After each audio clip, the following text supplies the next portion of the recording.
Thank you everybody for coming today. As Deputy Chairman of Plymouth Argyle, it gives me great pleasure to be in the chair today and to announce that Plymouth Argyle, together with other supporting partners, are announcing that we are bidding to be a World Cup host city for 2018. It's fantastic for the club and the city and the region. For so long, we feel Devon and Cornwall have been left out of major sporting events, and it's time that this region took part in something which is the best supported event in the whole world. We need to do a lot of work, as you can imagine, which is why we needed to announce today that we are bidding. We've put together a company called Plymouth World Cup Bid Limited. We're looking, or have looked, for an independent chairman, and we're very, very lucky to find Douglas Fletcher, currently Chief Executive of the Co-op and soon to be Chairman of Plymouth Chamber.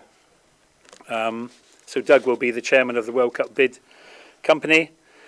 We are looking to have a formal launch. You may look around today and think, where's all the World Cup celebrities and banners and logos? We'll have a formal launch in September, but we needed to announce today, as I say, because there's so much work to do.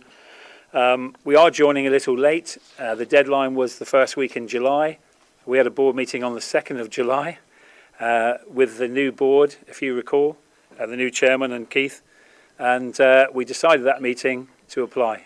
So we had very, very little time to even put in the initial letter, but we did it. It's been accepted by the FA, and we're already well on with our formal submission.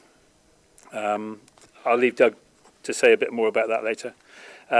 It is significant and it's very, very exciting. I've only ever lived and worked in Plymouth, and it would be fantastic for this city and for the region if we attract the World Cup to Plymouth.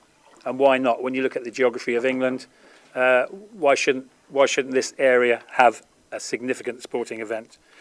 Of course, part of it will be the development of Home Park. As you may recall, when the new board came in on the 2nd of July, their aim was to have a 5-year plan. Part of the 5-year plan was to redevelop the ground.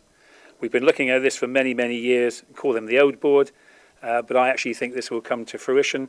But now with this actually coming to the table, we're looking at a bigger capacity stadium, and again that will be developed further throughout this press conference.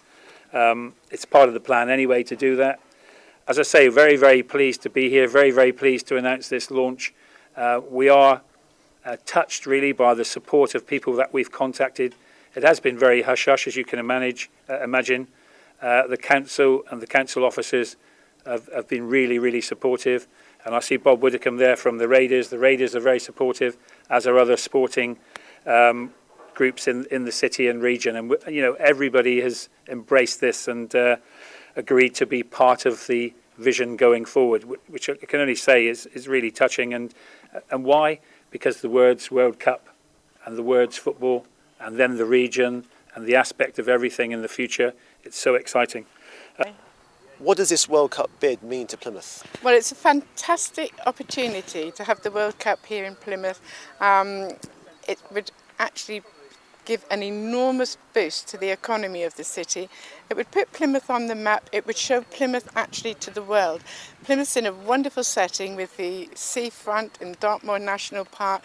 I think it's a beautiful city, and this is the sort of thing it needs to say to the world, hey, look what we've got here in Plymouth, you know, come and see us and spend your holiday time here.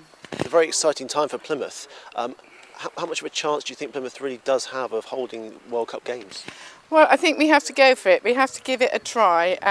We can't sit back and do nothing. If there is any small little chance that we could get this, then we've just got to go for it.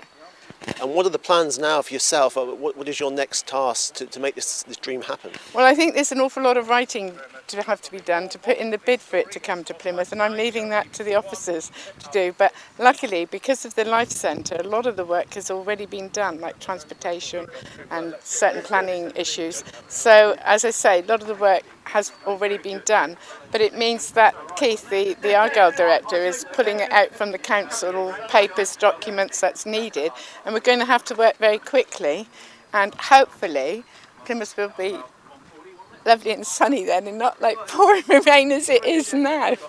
Does this affect, or does it have an effect on the Life Centre at all? Not at all. No, the Life Centre was fantastic. It went through planning yesterday.